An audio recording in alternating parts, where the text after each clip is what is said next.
始祖ユミルの出現から今日に至るまでどれほどの命が巨人に奪われたことでしょう。しかし近年その平和思想は淘汰され、始祖の巨人はパラディ島に住むあるものに奪われました。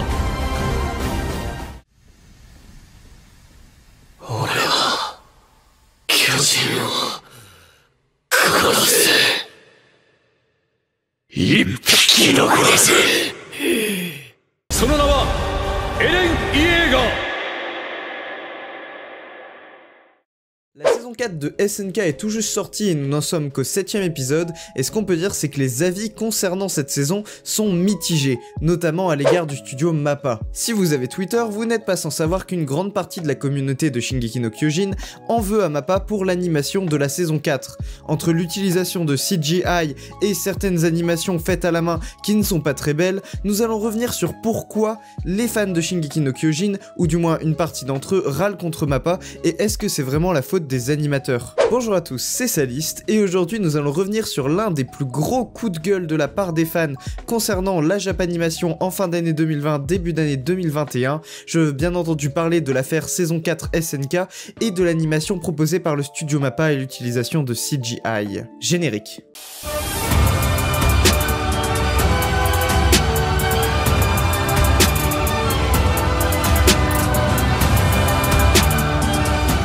Avant de rentrer dans le vif du sujet, un peu de contexte. Shingeki no Kyojin, aussi connu sous le nom de l'Attaque des Titans en français, est un manga de Hajime Isayama qui a été adapté en animation en 2013 par le studio WIT. Bien qu'assez populaire au Japon, le manga n'était pas très connu en France jusqu'au moment où il a été animé en 2013, et pour cause, l'animation de Shingeki no Kyojin de la saison 1 jusqu'à la saison 3 a été vraiment irréprochable et impeccable par le studio WIT.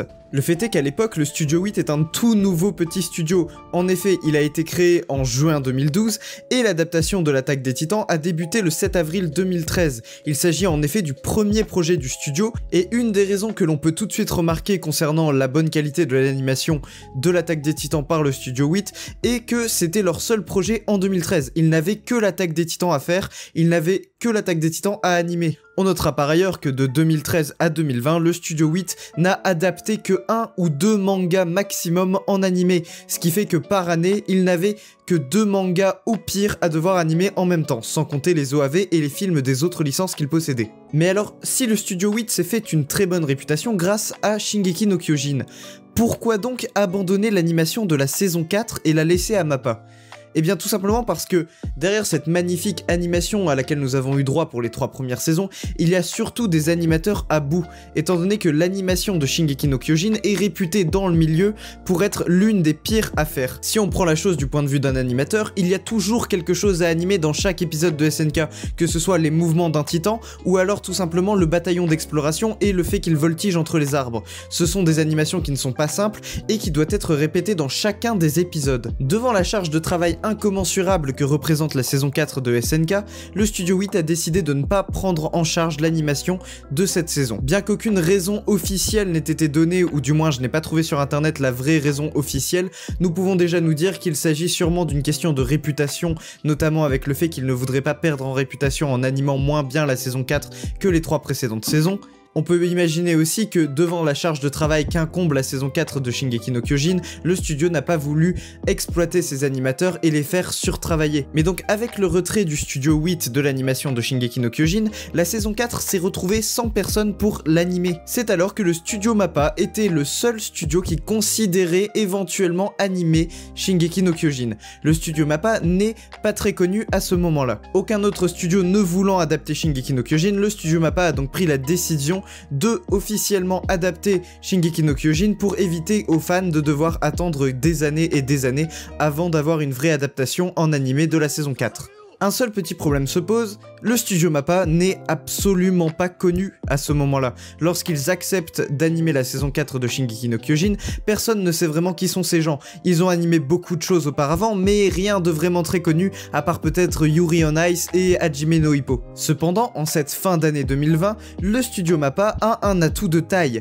et cet atout s'appelle Jujutsu Kaisen. Non seulement l'animation de Jujutsu Kaisen est impeccable, mais elle sert également implicitement à rassurer les fans de Shingeki no Kyojin. Une date de sortie est donc annoncée pour la saison finale de Shingeki no Kyojin au 6 décembre 2020, et les fans de SNK peuvent donc voir à travers Jujutsu Kaisen comment le studio MAPPA se débrouille avec des scènes d'action et des mouvements rapides. Ils sortent même le trailer de la saison 4 de SNK, et on peut dire que ça annonce du lourd. Les fans de Shingeki no Kyojin sont vraiment aux anges, ils ont vraiment l'impression que MAPPA est le digne successeur du studio 8 et que l'animation de la saison 4 sera impeccable. Mais donc, où est-ce que ça a dérapé ?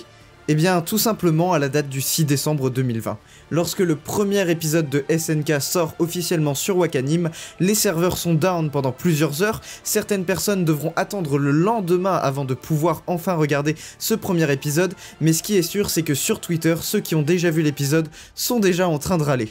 L'un des plus gros reproches que font les fans au studio MAPPA, c'est notamment l'utilisation de CGI. Donc le CGI, pour ceux qui ne savent pas, cela signifie Computer Generated Imagery, et en français, cela veut dire effets spéciaux numériques. Le CGI, ça permet notamment de gagner énormément de temps, surtout comparé à l'animation classique, image après image. Bien qu'il peut y avoir une aide numérique dans l'animation classique afin de peaufiner les détails du rendu final, l'animation en CGI permet à partir d'un modèle 3D et d'un skin appliqué sur ce modèle 3D de créer plusieurs mouvements fluides d'un coup sans devoir dessiner image par image pour créer une animation simple. Donc sans trop rentrer dans les détails parce qu'on n'est pas dans un cours d'animation, le CGI ça permet de gagner du temps et le studio MAPPA avait besoin d'énormément de temps et il n'en avait pas beaucoup. Ils ont donc choisi d'utiliser du CGI pour animer surtout les titans. Mais encore, l'utilisation du CGI, ça peut être un problème, mais si c'est bien fait, ça passe. Le plus gros problème n'est pas tant qu'ils aient utilisé du CGI, mais plutôt que dans la bande-annonce, certaines scènes que l'on peut voir dans l'épisode 1 de SNK étaient faites à la main, en animation classique. Or, dans l'épisode 1, ces mêmes scènes étaient reproduites mais en CGI pour gagner du temps. Les fans ont alors crié au scandale et au mensonge sur Twitter en disant que le studio MAPPA leur avait menti concernant l'animation de SNK. En effet, certaines personnes appuieront même qu'il s'agit d'une honte d'avoir utilisé une meilleure animation pour la bande-annonce afin de vendre du rêve aux fans, et ensuite, au moment d'animer l'épisode réellement, d'utiliser de la CGI pour aller plus vite et terminer dans les temps. Bien que les fans ont râlé, certains ont dit attendez de voir les prochains épisodes, et la tendance s'est un peu calmée sur Twitter pendant une semaine, jusqu'à l'épisode 2 de SNK. Mais quand l'épisode 2 sort, c'est encore le drame, les fans se plaignent encore de l'animation, bien que globalement contents de cette saison 4 étant donné que l'histoire leur plaît, et que l'animation n'est pas complètement à jeter, l'utilisation de CGI est vraiment dommageable et les fans commencent à se plaindre, et on peut même voir que certains d'entre eux considèrent que le studio MAPPA sont des fainéants. Mais du coup la question que nous sommes en droit de nous poser, c'est est-ce que le studio MAPPA est réellement en tort dans cette histoire ? Bien évidemment, et pour éviter que la vidéo dure un demi-siècle, je vais vous passer sur les scandales d'harcèlement envers certains animateurs du studio, mais beaucoup de gens considèrent que ce sont les animateurs les fautifs. Mais qu'en est-il réellement ? Je pense personnellement que la faute n'est pas à remettre sur les animateurs de SNK. Ces pauvres gens n'y peuvent rien et on les force à respecter un délai. Ces délais sont probablement imposés par des gens qui ne connaissent pas grand chose au travail d'animation et qui ne connaissent pas la charge de travail que représente une animation aussi propre que celle de Shingeki no Kyojin, ou du moins similaire à celle des 3 premières saisons. Ajoutons à cela qu'actuellement le studio MAPPA s'occupe de Jujutsu Kaisen et de SNK en même temps. C'est-à-dire que la totalité de leurs animateurs sont probablement séparés en 2 divisions, une qui s'occupe de SNK et une qui s'occupe de Jujutsu Kaisen. Ils ne peuvent malheureusement pas en délaisser un au profit de l'autre, étant donné que Jujutsu Kaisen est en train de devenir un des piliers du manga game, en tout cas pour cette année 2020, et SNK a déjà une renommée incroyable avec les 3 premières saisons qui ont été animées à la perfection. Et bien évidemment, quand on a des délais à respecter et pas un nombre suffisant d'animateurs, eh bien on doit avoir recours à certaines techniques pour aller beaucoup plus vite, notamment la CGI qui est utilisée dans SNK. Voilà, tout ce que je viens de vous dire est à prendre en considération concernant l'épisode 1 à 6 de la saison 4 de SNK.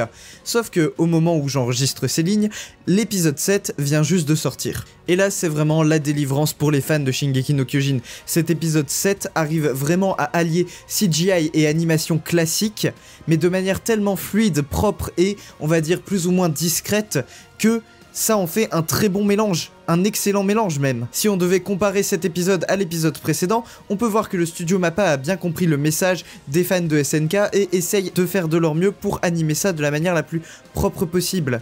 Ils ont notamment affiné les traits de Levi pour qu'ils correspondent un peu plus à ce qu'on connaît déjà grâce au studio 8, et ont pris la décision étonnante d'animer le titan colossal d'Armin sans utiliser de CGI de manière classique. Je rappelle que lors des 3 premières saisons, le studio 8 avait utilisé de la CGI pour animer le titan colossal, parce qu'il n'y a pas que sa taille qui est colossale, mais également la charge de travail derrière pour l'animer à la main. Avec la sortie de l'épisode 7, nous avons pu voir sur Twitter la naissance du hashtag ThankYouMappa, qui représente bien l'évolution des mentalités des fans de SNK qui n'étaient jusque-là pas contents de l'animation par le studio. Ils ont enfin compris l'importance de l'utilisation de la CGI et le fait que pour respecter les délais, le studio Mappa n'avait pas réellement le choix. Pour conclure, je dirais qu'il vaut mieux peut-être avoir une saison 4 légèrement moins bien animée que les 3 premières saisons avec une utilisation de CGI que de ne rien avoir du tout. Le studio Mappa fait probablement de son mieux pour contenter les fans tout en respectant les délais. En prouve cet épisode 7 qui non seulement a respecté les délais mais a contenté les fans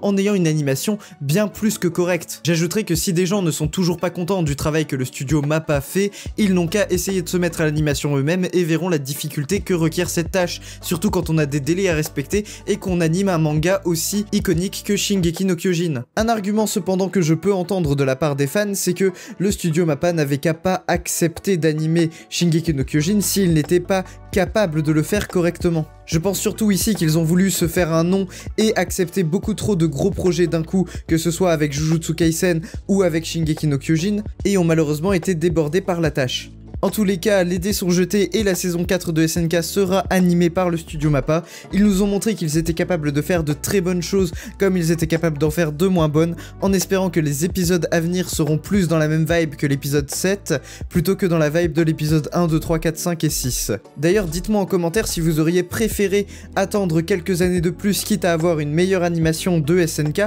ou si l'animation du studio Mappa ne vous dérange pas plus que ça et que vous êtes très heureux de pouvoir voir la suite tout de suite. Je sais que cette vidéo a été très synthétique, je ne suis pas rentré dans les détails de toute l'histoire autour du studio Mappa et de l'animation de la saison 4 de SNK, notamment avec les histoires de harcèlement sur Twitter, mais il s'agit surtout de faire comprendre la situation de la manière la plus simple à ceux qui n'ont pas Twitter et ceux qui n'ont pas suivi tout l'engouement autour de la saison 4 de SNK, afin que vous puissiez être renseignés. N'hésitez pas à vous abonner et mettre un pouce bleu ainsi qu'à activer la cloche si la vidéo vous a plu. Vous pouvez venir discuter avec ma communauté sur le Discord de la commu, le lien est en description. Vous pouvez également venir me donner votre avis sur la vidéo sur Twitter ou directement en commentaire. C'était Saliste, salut!